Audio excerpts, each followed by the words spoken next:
آج کی کہانی ہے بھائی جان کے جوتے۔ بھائی جان کا اصل نام تو بلال تھا، مگر امی ابو اسے منع میاں ہی کہہ کر پکارتے تھے۔ ان کے دوست انہیں بلال کے نام سے جانتے تھے۔ میٹرک میں ہونے کی وجہ سے ان سے ایسی حرکت کی توقع نہیں تھی جیسا گزشتہ 3 مہینوں سے کر رہے تھے۔ بھائی جان مسلسل ہر ماہ اپنے جوتے گم کر رہے تھے۔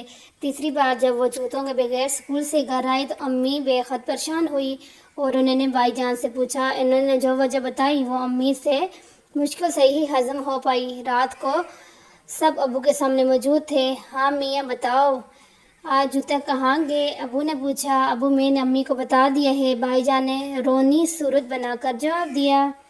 مگر اس پر اعتبار کرنا تو مشکل ہے، یہ کیسے ہو سکتا ہے کہ اسکول سے واپسی پر تم مسجد میں نماز پڑھنے گئے؟ واپسی میں جوتے اپنی جگہ پر نہیں تھے۔ ہر بار جوتوں کے گم ہونے کی تم ہی وجہ بتاتے ہو۔ اس مسجد میں جہاں تم نماز پڑھتے ہو میں بھی اکثر وہاں نماز پڑھتا ہوں، مگر میرے تو کیا کسی اور کے بھی جوتے وہاں سے گم نہیں ہوتے۔ میاں اصل بات بتاؤ، ہر بات ایک ہی بہانہ نہیں چلے گا۔ جی ابو، بھائی جان ہلکلائے۔ ابو نے اس کے بعد کچھ نہ کہا اور پھر ہم سب اپنے اپنے کمرے میں سونے کے لیے چلے گئے۔ دوسرے دن صبح ابو جان اسکول گئے۔ پرنسپل صاحب سے مل کر انہیں ساری صورتحال بتائی۔ پرنسپل صاحب نے کلاس ٹیچر سلطان صاحب کو بھی اپنے کمرے میں بلایا۔ انہوں نے بھی تمام صورتحال سے انہیں آگاہ کیا۔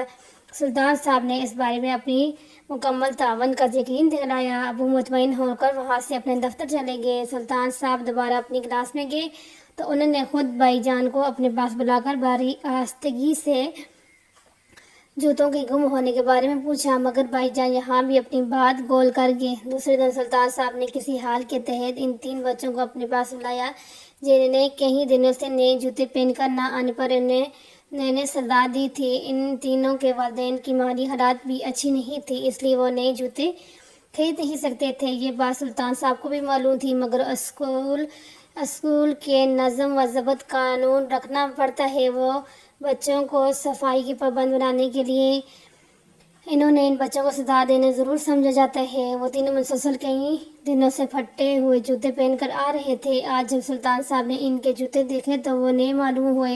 انہوں نے ان تینوں کو پرنسپل صاحب کے کمرے میں بلایا اور نئے جوتے کے بارے میں پوچھا تو انہوں نے سب کچھ صاف صاف بتا دیا۔ کچھ دیر بعد سلطان صاحب نے فون پر ابو کو اصل صورتحال سے آگاہ کیا۔ ابو یہ سن کر بہت خوش ہوئے۔ رات کو کھانے کے بعد ابو کے کمرے میں بھائی جان کی حاضری ہوئی۔ ابو کے کمرے میں صرف انہیں ہی بلایا گیا تھا۔ جب وہ کمرے میں سلام کر داخل ہوئے تو ابو نے انہیں بیٹھنے کا اشارہ کیا۔ پھر ابو بولے، ہاں بھائی میاں، منع میاں، تمہارے جوتوں کے 3 جوڑوں کے گم ہونے کی اطلاع اور اصل حقیقت تو ہمیں معلوم ہو گئی ہے۔ ابو نے کہا اور کچھ دیر سانس لینے کے لیے رکے۔ جی وہ ابو، بھائی جان نے کچھ کہنے کے لیے منہ کھولا۔ مجھے معلوم ہو گیا ہے کہ پہلی بار جوتے گم ہونے کا بہانہ بنا کر تم نے اپنے کلاس فیلو عبدالعزیز کی مدد کی، کیونکہ وہ ٹیچر کے کہنے کے باوجود نئے جوتے خریدنے کی طاقت نہیں رکھتا تھا۔ دوسری بار یہی تجربہ تم نے اپنے دوسرے ساتھی مدثر کے لیے کیا اور اس بار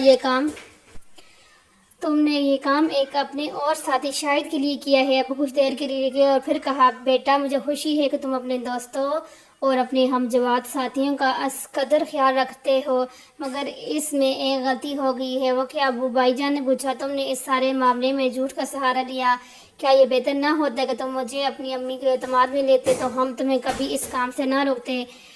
منع میاں، تم نے کتابوں میں پڑھا ہوگا کہ ہمارا مذہب اسلام ہم سے یہ چاہتا ہے کہ جو چیز ہمارے پاس ہے، ہماری ضرورت سے زائدہ ہے، اس پر دوسروں کا حق سمجھیں۔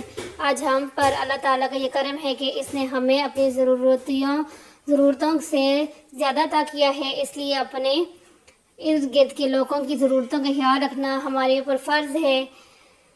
جی ابو، میں آئندہ خیال رکھوں گا۔ یہ کہتے ہوئے بھائی جان کو ایسا محسوس ہے جیسے ان کے سر سے منہ بوجھ اتر گیا ہے۔ پھر وہ اجازت لے کے کمرے سے باہر آ گئے۔ نیچے ہم سب ان کا بڑی بے چینی سے انتظار کر رہے تھے۔ مجھے اور امی کو یہ ڈر تھا کہ کہیں وہ جوتوں والے معاملے پر ابو جان بھائی جان کو سزا نہ دے رہے ہوں، مگر یہ بھائی جان کا پرسکون چہرہ دیکھ کر ہم خوش ہوئے۔ اس خوشی میں اس وقت مزید اضافہ ہوا جب بھائی جان نے جوتوں کے گم ہونے کی اصل وجہ ہمیں بتائی۔ یوں کئی دنوں سے زیر بحث رہنے والا جوتوں کا معاملہ بالآخر حل ہو گیا۔ اس لیے پیارے بچوں، اگر کوئی ضرورت مند ہے اور اس کو کسی چیز کی ضرورت ہے، ہمارے پاس وہ چیز فالتو ہے، ایکسٹرا ہے، تو گھر والوں سے پوچھ کر اس چیز کو دوسرے ضرورت مند کو دے دینا چاہیے، یہ اچھی بات ہوتی ہے۔